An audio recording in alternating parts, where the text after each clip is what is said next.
मुझे बताओ, बेरोजगारी जो हमारे देश में बहुत ज्यादा बड़े पैमाने पर बढ़ रही है और लोग बड़े परेशान हैं, सुसाइड कर रहे हैं, किसान भी आत्महत्या कर रहे हैं, कौन कौन आत्महत्या कर रहे हैं। ऐसी स्थिति में बेरोजगारों का ये अपमान करना, विरोध के आप जो कॉकरोच की तरह से हैं, उनको पैरासाइट कहा जा रहा है, ये कहना कि आप कॉकरोच हैं, आप जो है आप पैरासाइट हैं, मैं कह रहा हूँ उनके जले पर नमक छिड़कने से कम नहीं है, उससे ज्यादा है। तो सीजेआई की एक भाषा वो भाषा है जो भारतीय जनता पार्टी के लोग हैं, जो भारतीय जनता पार्टी के लोग जो ऐसी बातें करते हैं जो असंवैधानिक बातें हैं। और पता है क्या, जैसे अब असम के चीफ मिनिस्टर ने तो क्या क्या कहा था उसके बारे में, युवाओं को और बेरोजगार युवाओं को कॉकरोच बोलना, परजीवी बोलना, ये सीजीआई की जो गरिमा है उसको शोभा नहीं देता। और ये मेरे हिसाब से तो बहुत ही गलत कमेंट है, तो एक तरह से गाली है। और बेरोजगारी देखो, आप तो देश में कितनी बेरोजगारी है। नीट का पेपर अभी अभी आपने देखा लीक हुआ, कैंसिल हो गया, हर जगह पेपर लीक हो रहे हैं, इस वजह से लोग नौकरी में लग नहीं पा रहे हैं। सरकार नौकरी देने और जहां पर नौकरी की वैकेंसी निकल भी रही है, लीक नहीं भी हो रहे हैं, तो लोग कोर्ट में चले जाते हैं, वो मैटर टल जाता है, स्टे हो जाता है। तो मैं दिख रहा हूँ कि पिछले जब से सरकार ये बीजेपी आई है केंद्र में, तब से तो ये नौकरी देना नहीं चाहती है। ऐसा माहौल बन गया, तो लोग तो बेरोजगार वैसे भी है, बेरोजगारी पहले से भी थी, अब तो बेरोजगार बहुत ज्यादा हो चुके हैं।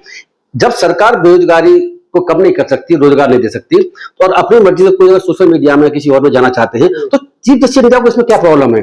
मैं देखो एक बताओ, ये जो चीफ जस्टिस इंडिया ने इश्यू ये था, मैं बता दूं आपको कि एक एडवोकेट था, वो एडवोकेट को सीनियर डेजिग्नेटेड एडवोकेट नहीं बनाया गया था। तो दिल्ली हाईकोर्ट में प्रोसीजर है उसके तहत, तो सुप्रीम कोर्ट ने पहले पिटीशन बहुत सी इसमें आ चुकी है इस तरह केसेस में, तो सुप्रीम कोर्ट की डायरेक्शन है कि भाई आप सीनियर एडवोकेट बनाने के लिए इस तरीके से प्रोसीजर स्टार्ट करेंगे और ऐसे करेंगे। इन जो वकील साहब थे उनका कहना यह था कि प्रोसीजर जो सुप्रीम कोर्ट ने बना रखा है वो उसको पालन दिल्ली हाईकोर्ट ने नहीं किया, और मैं भी नहीं तो उसमें सीनियर एडवोकेट बन सकता था। तो उसने सुप्रीम कोर्ट में आता है, सुप्रीम कोर्ट में कहता है कि प्रोसेस इस्तेमाल सही नहीं किया, तो उस प्रोसेस को सही करवाइए। उस वक्त ये कमेंट चीफ जस्टिस इंडिया कहते हैं, जो उस एडवोकेट से ये कमेंट करते हैं कि ऐसे लोग हैं इस देश में कि वो पैरासाइट हैं, युवा पैरासाइट है, वो दूसरों पर परजीवी है, दूसरों पर निर्भर करते हैं। उन्होंने एक बात और कही कि जो बेरोजगार हैं, जिन्हें काम नहीं मिला, किसी तरीके का नौकरी नहीं मिली या कोई प्रोफेशन नहीं मिला, तो उन्होंने कहा कि वो लोग जो कॉकरोच के समान हैं। वो क्या करते हैं कि या तो वो सोशल मीडिया में चले जाते हैं, या मीडिया में ज्वाइन कर लेते हैं, या आरटीआई एक्टिविस्ट बन जाते हैं, और वो फिर करते क्या है कि वो सिस्टम पर, सीजे कहना है कि सिस्टम पे अटैक करते हैं। तो मैं ये जानना चाहता हूं कि चीफ जस्टिस इंडिया क्या अब ये चाहते हैं कि सिस्टम पे अटैक ना हो, आलोचना ना हो। डिसेंट आलोचना तो डेमोक्रेसी का एक महत्वपूर्ण तत्व है। अगर आलोचना डिसेंट को बंद कर दिया जाएगा तो लोकतंत्र हमारे देश में खत्म हो जाएगा। तो आप देखो ना कि चीफ जस्टिस इंडिया का यह बयान जो संवैधानिक परंपराओं के अगेंस्ट है, हमारे डेमोक्रेसी प्रिंसिपल के अगेंस्ट है। मैं समझ नहीं पा रहा हूं कि इस तरह के चीफ जस्टिस इंडिया अगर देश के बनते रहेंगे, पुराने भी चीफ जस्टिस इंडिया के विवाद चल रहा है, बहुत सारे बनते रहेंगे, तो देश में मैं बताऊं लोकतंत्र आगे चलेगा कैसे। हम तो मोदी जी पे ही आरोप लगाते हैं, भारतीय जनता पार्टी सरकार पर लगाते हैं कि जो है सब लोकतंत्र खत्म करना चाहती है। इलेक्शन जिस तरीके से हो रहे हैं, जिन पे हमेशा आरोप लगता है कि इलेक्शन फेयर नहीं है, बंगाल में और जगह देखने को मिल रहा है। तो ऐसी स्थिति में सुप्रीम कोर्ट अगर चीफ जस्टिस इंडिया जिनकी ड्यूटी के संविधान को प्रोटेक्ट करने की है, इलेक्शन फेयर कराने की है, वो इस तरह की बात करेंगे कि बेरोजगार को एक तरह से गाली देंगे। मैं इसे गाली से भी ज्यादा समझता हूँ। बेरोजगार बेचारे इतने परेशान है, सुसाइड कर रहे हैं, आत्महत्या कर रहे हैं, मिल नहीं पा रहा, और उनकी सैलरी इतनी कम मिल रही है कि आप बताइए। मैं गजनी में मैंने देखा होगा कि 5,000 में, 6,000 में, 7,000 में, 10,000 में, और लोग बड़ी मुश्किल से दिल्ली में कमा पा रहे हैं, ऐसी स्थिति है। और वो बेचारे बहुत से ऐसे हैं कि वो अलग फील्डों में चले जाते हैं। तो देखो एक बात बता दूं कि चीफ जस्टिस इंडिया का ये कहना कि ये तो जो है बेरोजगार हैं और ये सोशल मीडिया ज्वाइन कर लेते हैं, इनको भी सीजीआई साहब को भी ये भी जानकारी नहीं है। मैं तो इस पर भी थोड़ा सा मुझे आश्चर्यचकित हूं कि सीजीआई जो क्या ये सोशल मीडिया का आज के समय जो प्रभाव है और सोशल मीडिया के आज के समय जो प्रोफेशनल लोग जो अपना रहे हैं, उनको जानकारी नहीं है। मैं बता रहा हूं कि ऐसे बहुत से हमारे यहाँ यूट्यूबर हैं और सोशल मीडिया जो इन्फ्लुएंसर हैं, वो 1 करोड़, 2 करोड़, 5 करोड़ रुपए पर मंथ तक कमाते हैं हमारे देश में। बाहर तो मैंने विदेशों में ये सुना है कि वो जो है जो वर्ल्ड के जो टॉप अमीर लोग हैं, उनकी कैटेगरी में इस्तेमाल होते जा रहे हैं चंद सालों में। रोजगार दे रहे हैं, खुद रोजगार ले रहे हैं और रोजगार दे भी रहे हैं। अब देखो जैसे आपका चैनल है या और चैनल है, वो बेचारे चैनल चलाते हैं और 2-4-5 लोगों को रोजगार भी देते हैं, ज्यादा लोगों को रोजगार भी देते हैं। तो एडिटर रखते हैं, क्या क्या और भी रिपोर्टर रखते होंगे मेरे ख्याल से। तो ये रोजगार देने का साधन भी है। यही लाइन तो सरकार बोलती है कि उसी लाइन पर बिल्कुल वही लान है, बिल्कुल वही लान है। तो आलोचना नहीं सहना चाहती है, ये भी मोदी जी ने मुझे बताओ आज तक कोई 14 साल में कोई प्रेस कॉन्फ्रेंस करी है इंडिपेंडेंट जो पत्रकारों के साथ? आज तक कोई नहीं करी।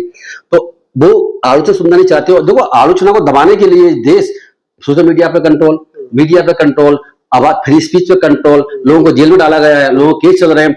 नोएडा में जब प्रोटेस्ट किया मजदूरों ने, उनको जाने आतंकवादी क्या क्या बना के पेश कर दिया, और उनके खिलाफ तो पता नहीं क्या क्या धारा लगा करके वो बेचारे जेल में बंद है और उनको बहुत पीटा गया। मैं एक बात बता दूं, इस वक्त जब ये बात चली है नोएडा की, तो सुप्रीम कोर्ट ने एक बड़ा अच्छा कदम कल उठाया है। उस जजमेंट की मैं तारीफ करूंगा, ऑर्डर की।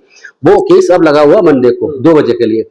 वहां पर कोई आनंद करके किसी को अरेस्ट किया गया था नोएडा के मजदूरों के उसमें, तो उनके एडवोकेट ने, जो सीनियर एडवोकेट थे, उन्होंने सुप्रीम कोर्ट में रिट फाइल करी। उन्होंने कहा कि इसको बहुत बुरी तरह पीटा गया है इसको। तो सुप्रीम कोर्ट ने एक बड़ा अच्छा ऑर्डर किया है कल का ऑर्डर है, और सुप्रीम कोर्ट ने कहा है कि भाई ये कोई टेररिस्ट थोड़ी है, आप इधर कैसा व्यवहार कर रहे हैं इन लोगों के साथ में। तो उन्होंने उस एक्यूज्ड को, जो कि जेल में बंद है, उसको सुप्रीम कोर्ट में अपने सामने पेश करने के लिए ऑर्डर किया कि मेरे सामने पेश कर, हम देखेंगे उसके साथ क्या किया आप लोगों ने। मुझे पूरी उम्मीद है कि वो जो बेंच है दूसरी, ये सूर्यकांत जी वाली बेंच नहीं है, ये जस्टिस सूर्यकांत जी वाली बेंच है, वो दूसरी बेंच है। उसने जो है 2 बजे परसों मंडे को वो उसको देखेगी अपने सामने। मुझे पूरी उम्मीद है उत्तर प्रदेश सरकार की लंबी बहुत किरकिरी होने वाली है, तो उसको पीटा गया है। और पुलिस में मुझे जानकारी मिली है वो तो पीटती रहती है, और नोएडा के लोगों को तो बहुत पीटा गया है, जो लेबर है। तो सूर्यकांत जी का ये बयान हमारे संविधान के अगेंस्ट है। आप बिल्कुल ठीक कह रहे हैं, भारतीय जनता पार्टी की सरकार, जो मोदी जी जो लान पकड़े हुए हैं, तो लोकतंत्र को दबाना चाहते हैं। अब चर्चा तो ये भी है कि लोकतंत्र शायद खत्म आगे ना हो जाए हमारे देश में। संविधान में खत्म होने की बात चल रही है, लोकतंत्र खत्म होने की बात। न्यायपालिका से एक तो जनता का वैसे ही भरोसा उठ गया है, अगर सीजीआई इस प्रकार के बयान देंगे, कमेंट्स पास करेंगे, तो फिर क्या होगा सब देखिए, ये बहुत ही दुर्भाग्यपूर्ण है कि इस तरह की बात सीजीआई ने करी है। लेकिन मैं आपको एक बात बता दूं, ये कोई पहला कमेंट नहीं है और लास्ट कमेंट भी नहीं सीजीआई का। ये सूर्यकांत जब से सीजीआई बने हैं तब से ही ऐसे कमेंट देने के मामले मशहूर हैं। तो हम तो एक चीज देख रहे हैं, मैं पहले एक बात तो बता दूं कि जो भी सीजीआई आ रहे हैं वो अपने कार्यकाल में ऐसा कुछ करते हैं कि वो सबसे खराब सीजीआई साबित होते हैं। एक के बाद एक की होड़ लगी हुई है। आप देखो ना, पहले चंचूर साहब थे, गवई साहब थे, अब ये भी आ गए। तो सारे सीजीआई जब रिटायरमेंट होता है तब तक वो ऐसे काम कर चुके होते हैं कि वो लगता है कि सबसे खराब सीजीआई है, और देश उनको याद रखेगा कि इन्होंने इन्हीं के जमाने में, इनके समय में सरकार ने जो अत्याचार लोगों पर किए हैं उन पर इन्होंने रोक नहीं लगाई और उनको एक तरीके से बढ़ावा देने की कोशिश करी है। तो अब ये सूर्यकांत सीजीआई है, इन्होंने पहले मजदूरों के बारे में भी पता क्या कहा था। जब मजदूर जो नए लेबर कोड लागू किए गए हैं, उन लेबर कोड के बारे में जब पिटीशन आती है तो ये कहते हैं कि अरे ये लेबर तो यूनियन बना लेते हैं, ये तो मजदूर और व्यापार चलने देते हैं, बिजनेस को खराब करते हैं और फैक्ट्रियों को बंद करवा देते हैं। इस तरह कमेंट लेबर के लिए बताओ, लेबर को आज भी सैलरी कहाँ टाइम से मिलती है। अब तो उन्होंने घंटे बढ़ा करके भी ज्यादा कर दी है, उनकी सैलरी भी कम कर दी है लोगों को। इतनी बुरी स्थिति है हमारे देश में। लेकिन ये बात सीजीआई जो है ऐसी अनगल बात करके, संविधान की बात करके, युवाओं को कॉकरोच बता करके, युवाओं के जो जले पर नमक छिड़कने से कम नहीं है। मैं बता दूं आपको, मुझे बताओ, बेरोजगारी जो हमारे देश में बहुत ज्यादा बड़े पैमाने पर बढ़ रही है और लोग बड़े परेशान हैं, सुसाइड कर रहे हैं, किसान भी आत्महत्या कर रहे हैं, कौन कौन आत्महत्या कर रहे हैं। ऐसी स्थिति में बेरोजगारों का ये अपमान करना, विरोध के आप जो कॉकरोच की तरह से उनको पैरासाइट कहा जा रहा है, ये कहना कि आप कॉकरोच हैं, आप जो है पैरासाइट हैं, मैं कह रहा हूं उनके जले पर नमक छिड़कने से कम नहीं, उससे ज्यादा है। तो सीजीआई की एक भाषा, वो भाषा है जो भारतीय जनता पार्टी के लोग हैं, भारतीय जनता पार्टी के लोग जो ऐसी बातें करते हैं जो असंवैधानिक बातें हैं। और पता है क्या, जैसे असम के चीफ मिनिस्टर ने तो क्या क्या कहा था उसके बारे में, ये सुप्रीम कोर्ट ने इस पर बुराई कही, इस बात की आपने ऐसा कमेंट नहीं कर सकते। अब सुप्रीम कोर्ट, सीजीआई खुद ऐसी बात कर रहे हैं। जहां तक वकीलों का सवाल है, जो एडवोकेट थे, मैं उन एडवोकेट की इस बात पर तारीफ करूंगा कि सुप्रीम कोर्ट चले गए, लेकिन इस बात उनकी बुराई जबस करूंगा कि सुप्रीम कोर्ट में जब उनके साथ ये कमेंट किया गया, बेरोजगारों के खिलाफ चीफ जस्टिस ऐसा कमेंट कर रहा है, उन्हें जवाब देना था। मैं आपको बता रहा हूँ, वकील क्या जवाब दे सकते थे? बिल्कुल दे सकते थे, क्यों दे सकते थे। सीजीआई कोई जो है ऐसा थोड़ी, संविधान से ऊपर थोड़ी है। मैं आपको बता दूं कि कंटेम्प्ट ऑफ कोर्ट का जो कंसेप्ट है, उसमें ये नहीं कि जो वकील हैं या लिटिगेंट्स हैं या और लोग हैं वही कंटेम्प्ट कर सकते हैं, जज भी कंटेम्प्ट कर सकते हैं। ये पहले से सेटल्ड है। अगर जज ऐसा कोई एक्ट करता है अपनी कोर्ट में बैठ करके जो कि कंटेम्प्ट के दायरे में आता है, कोर्ट की घरमा को गिराता है, कोर्ट की जो है जो उसे घरमाए और उसको बदनाम करता है, तो उस स्थिति में वही कंटेम्प्ट कोर्ट माना जाता है। जजमेंट सुप्रीम कोर्ट में बहुत सारे जजमेंट हैं। तो मेरे हिसाब से जो कंटेम्प्ट की टाइप का केस है वो इसीलिए कि युवाओं को गाली देना, ये गाली से कम नहीं है मेरे नजर में। और जैसे मैंने कहा कि जले पर नमक छिड़कने से कम नहीं है। जब लोग बेरोजगार हैं, सुसाइड कर रहे हैं, आप ऐसे समय में उनसे ये बात कहना बेरोजगारों की, ये तो नहीं कि रोजगार देने की सुप्रीम कोर्ट कहता है सरकार से भाई आप बेरोजगारी व्यवस्था कीजिए, वो नहीं कह रहा। बेरोजगारों को गाली दे रहा है कि आप इस पेशे में क्यों जा रहे हैं, क्यों नहीं जाए। अब देखो, मुझे बताओ कि कोई बेरोजगार कौन सा पेशा अपनाए, इस बात के लिए जज से इंडिया से पूछा जाएगा क्या? वो तो अपनी चॉइस है। आर्टिकल 21 इस बात के लिए है कि स्वतंत्रता से जो अगर सिस्टम में कुछ गलत हो रहा है, अगर उसकी आलोचना, उस पर हमला कर रहे हैं, तो क्या दिक्कत है फिर इसमें? देखिए सर, दिक्कत है ना इन लोगों को। देखो ये वही लोग हैं, सीजीआई भी जो है मोदी जी टाइप के लोग हैं। मैं इसीलिए इस बात को कह रहा हूं कि ये आलोचना सुनना पसंद नहीं करते, जबकि आलोचना सुनना, आलोचना करना, करवाना और सहन करना, ये डेमोक्रेसी का सबसे मूल तत्व है। ये डेमोक्रेसी के खिलाफ स्टेटमेंट है सीजीआई का। मोदी जी भी इसी तरह से कर रहे हैं, ये भी कर रहे हैं। तो देखो ये जो देश में जो व्यवस्था चल रही है, देश की हालत जो हमारी खराब है, वो सिर्फ प्रधानमंत्री सरकार की वजह से खराब नहीं है, इसमें योगदान सुप्रीम कोर्ट का भी है। तो सुप्रीम कोर्ट के ऐसे कमेंट, और वो चीफ जस्टिस ऑफ इंडिया के कमेंट, अदर जजेस के नहीं है। अन्य जजेस तो जो भी कहते रहे, ये चीफ जस्टिस इंडिया के ऐसे कमेंट हमारे जो देश के युवाओं पर, बेरोजगारों पर और वकीलों पर एक तरह के जले पर नमक चढ़ने से कम नहीं है, और उनकी गाली दी गई है। ऐसी स्थिति में मुझे लगता है कि वकील लोगों को सीजीआई का बड़े पैमाने विरोध करने की आवश्यकता है। ऐसा तो बोला कि फर्जी वकील होते हैं। देखो वकील फर्जी है तो उसका तो मैं बात कहूंगा कि अगर फर्जी वकील है तो उसको आइडेंटिफाई करें, वो एक अलग बात होगी। फर्जी वकील हो चाहे कोई और पेशे में हो, अगर डिग्री फर्जी हो सकती है, तो भैया फर्जी डिग्री की बात तो मोदी जी की बात में चल रही है, उसमें सुप्रीम कोर्ट ने कुछ किया नहीं। मुझे तो सुप्रीम कोर्ट ने कभी कुछ किया उसमें, तो सुप्रीम कोर्ट ने कोई डिसीजन नहीं लिया, ना हाई कोर्ट। पर्सनल बता दिया, तो पर्सनल है, तो जो वकील का वो तो पर्सनल है, ये पता कर लो। बाकी जो विपक्षी पार्टी लोग कहना ये है कि इनकी डिग्री फर्जी है, इन्होंने कोई पढ़ाई नहीं करी है मोदी जी ने, तो इसलिए उसमें इंक्वायरी की आवश्यकता है। तो क्या सर ये कमेंट करने का ये क्या नेचर बन गया है? जैसे पहले गवई साहब ने भी कर दिया था धर्म को लेकर, देवी देवताओं को लेकर, अब इन्होंने कर दिया, उनके साथ तो देखो क्या क्या हुआ। मैं ऐसा है कि मैं कई हाई कोर्ट और सुप्रीम कोर्ट में जाता हूँ, तो मुझे ऐसा लगता है कि वहां पे बहुत से जजेस इस तरह के हैं कि वो इस तरह की कमेंट करते रहते हैं और जले पर नमक छिड़कते रहते हैं। हाँ, लेकिन हमारे एडवोकेट भाई, ये मैं उनसे कहूंगा कि एडवोकेट एक वो कौम है जिसने देश को आजाद कराया है। हमारे बाबा साहब अम्बेडकर क्या थे? एडवोकेट थे। महात्मा गांधी थे, क्या थे?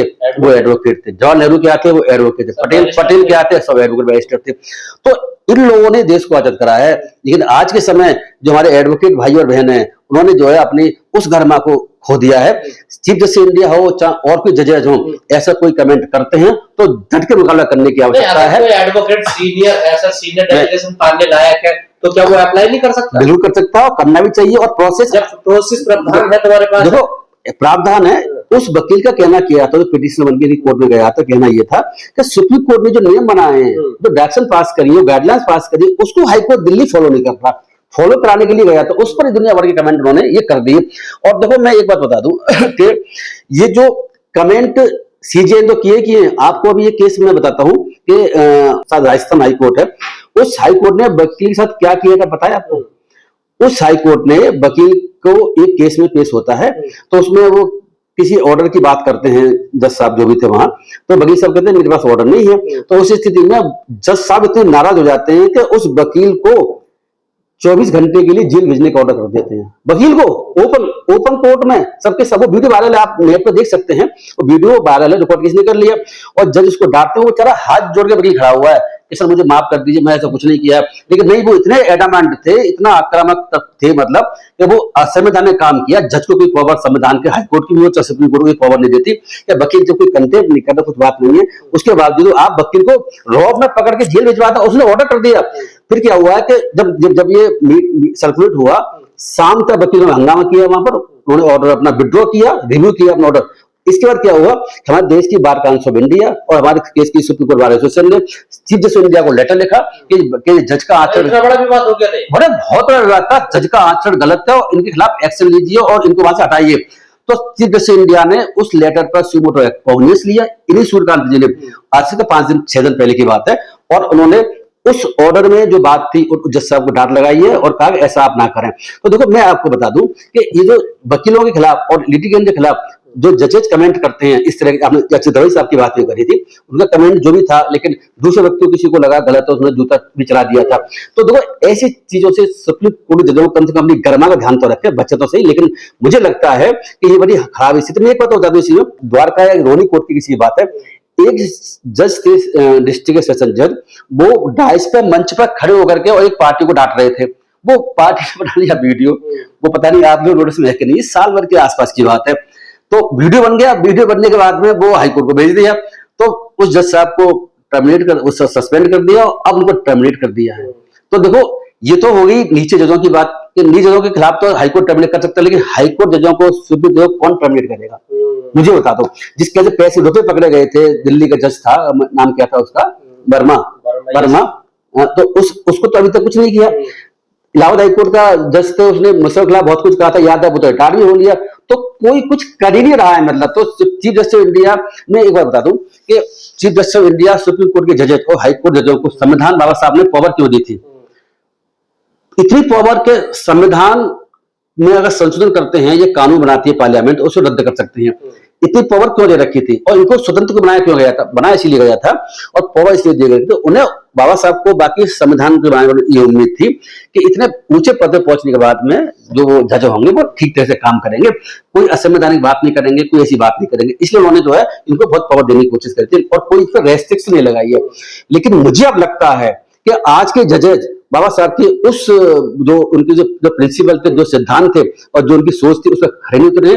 मुझे लगता है कि अब संविधान में संशोधन करने की आवश्यकता है और ऐसे जजेज जो ऐसे कमेंट कर रहे हैं, ऐसे जो कमेंट करने से रोका जाना चाहिए, क्योंकि ये असंवैधानिक है।